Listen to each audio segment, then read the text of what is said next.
Thank you for having me. It's been an absolutely fascinating day with lots of very, very informative discussions. My biggest insight is never have a coffee with Paul, who says to you, would you do a summary of 8 hours of discussions in 15 minutes?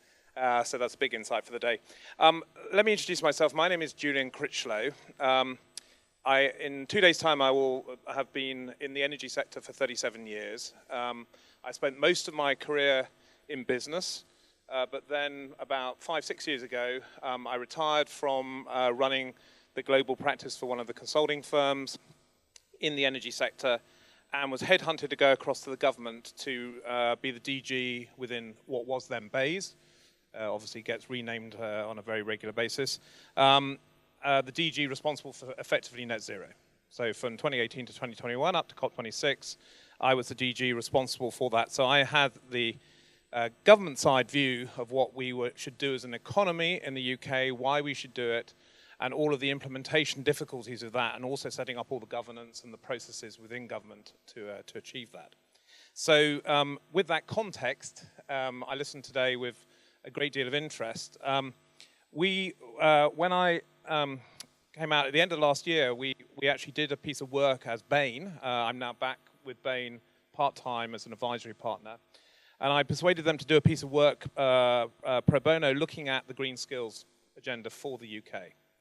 And we actually engaged with business and actually with the departments, but also with the then shadow Secretary of State in some roundtables to talk about this specific issue. So we did a piece of work, we published that piece of work. And so I thought I might provide some of the conclusions of that work, but also just put it in the context of some of the discussion we've had today. So we started today with Lord Adair Turner, who I know very well, doing a maestro performance in terms of doing what I usually do, which is present a lot of slides, and give you a lot of information. And in the main, I very much agree with him. The tipping points are really accelerating in many of the different technologies and businesses that are causing the transition to happen. The thing I would disagree with him on slightly is the green skills and the level of opportunity that exist. So in the work that we did, we looked at the entire economy and we said, firstly, everybody talks about the net gain in jobs. And his point is, well, if costs are going down, surely there isn't a net gain in jobs. We're actually going to have less employment, not more employment, because otherwise the costs will go up. And we'd say that's not the case, at least in the immediate future for the next, let's say, 10, 15 years. And the reason for that is that it actually goes back to what the Prime Minister at the time called the Green Industrial Revolution. If you go back to the Industrial Revolution, it was 100 years of transition from one economy to another economy based on coal and based on industrialization of factories and moving from fields and farms into an industrial situation. And the UK, specifically at that time, invested earlier and faster. It doubled the investment rate of the national economy and got ahead of the then rest of the world, so we might proxy that as a lot of Europe. And for that 100 years, led the Industrial Revolution and got a very long degree of wealth creation from that industrial strategy. Now, lots of problems with that, as we now are experiencing from the emissions. But the insight of saying there's a transition, it's happening. It wasn't going to stop or go backwards. It was going to happen, and it's in many cases now beyond the tipping point. That's going to happen, and if you invest quickly and early, then you can get ahead. And so one of the reasons why you can have net growth in jobs is because if you are strong in offshore wind, then you can export the capability on offshore wind, similar on many other different technologies. If you are behind and you buy those, then you will have a trade balance problem and you'll just be buying all the technologies from the businesses. So net, you can, from an industrial strategy point of view, if you can get ahead, you can create jobs. The second thing is that we're effectively building a new energy system on the back of an old energy system. Yes, we have to parallel process.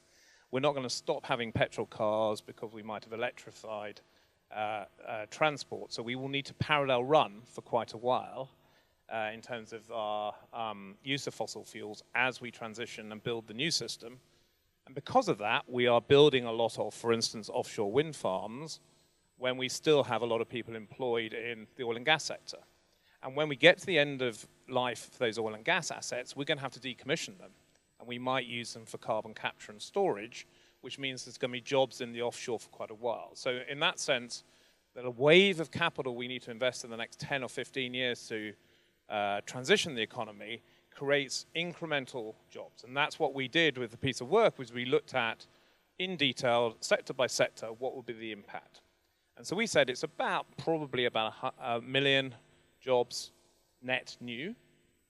But that isn't really the story. A million out of 33 million, that's still, I mean, that's small enough that Adair might say, well, that's, okay, fine, a million in, it's not going to affect the result.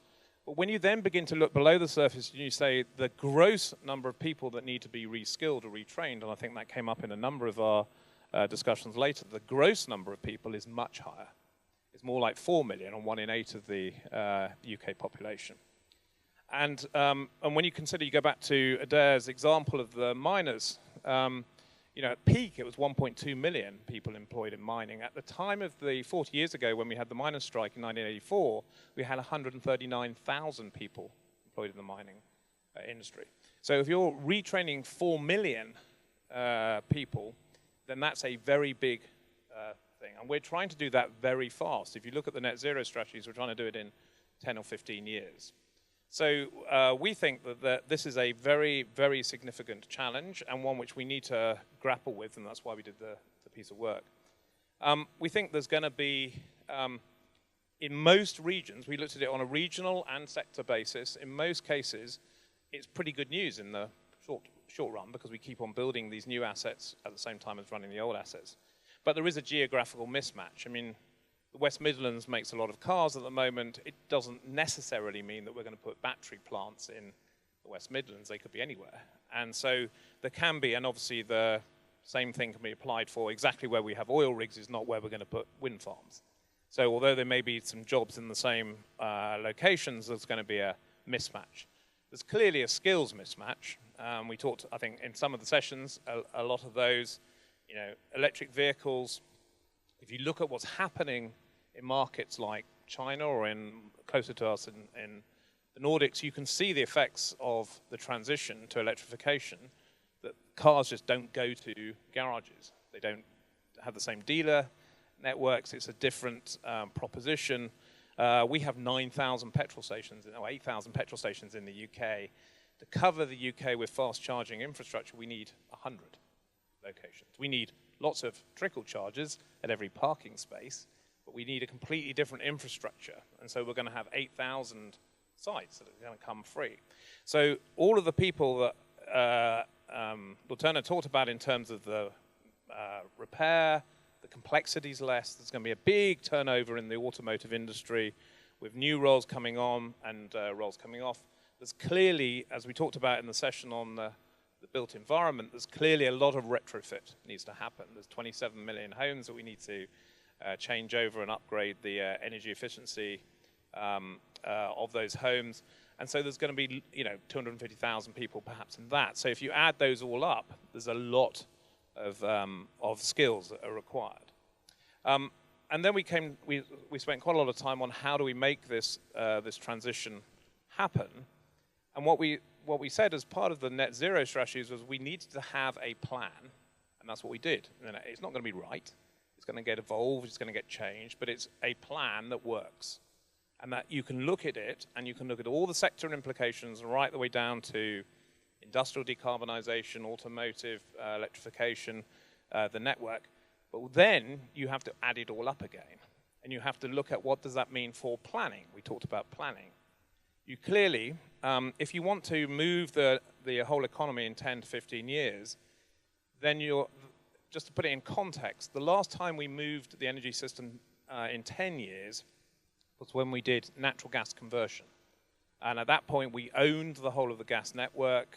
We were happy to go down every street and put in a new mains without necessarily getting lots of permissions.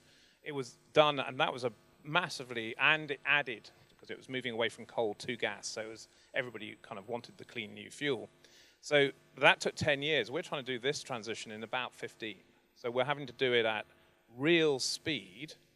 And that means that we need to fix the playing rules, because at the moment it takes 8 years to get a connection, and we have 6 years to 2030. So just the maths doesn't work. If it takes me 8 years to build a connection, I can't do it by 2030. And so a lots need to get fixed, and we felt that green skills was one of the things which was kind of a big iceberg where much of it was below the surface and people weren't talking about the issue enough. And that what you've seen in the things like the NHS workforce plan, you have to, if you're going to move that fast, you have to be more strategic and more integrated in your thinking. And so we looked at the piece of work, and we looked at around the world where were people doing it in a different way. And again, a lot of these topics were picked up today, so it was really fascinating to hear all the examples that came out. But things like some countries are using businesses to champion. They train 2 people for 1 person that they need, the second person being paid for by the state. There are formal programs, I think it was mentioned in Germany, and also in France, where you've got transition funds actually training people up to move them out of one sector into another to retrain them. All of these, when we look at the overall plan and the scale of what we're trying to do and the speed we're trying to do it, all of these levers we need to pull. And so pretty well every idea that I wrote pages of notes today, but every idea was needed to be able to deliver this in the time frame that we're needing. And then we have the last discussion, which again, absolutely fascinating, the democratic deficit. If you look at our system that we have in the UK, I've been in the sector now for 37 years, so I was in the role for 3 years. The average tenure of a UK government minister in energy over the last 40 years is 2 years, and in the last 5 years is 1 year. So they change every one, and they change the department name pretty well every year as well. So you have, even in your elected representatives, you have a set of people who are swapping very, very rapidly. And so we do have a definite challenge, and that is why it was very important to have an overall plan, and then to be able to drop down from that plan to talk about, well, okay, if we have an NHS task force plan, what is our green skills task force plan to do that? So hopefully, it sounds like there's a lot of passion in the discussion today. As I say, I learned tons, and really was very energized to hear the different views. But I think the opportunity is significant. It's 1 million jobs. The challenge is also significant. And so obviously we need all of this collective energy to actually get it done.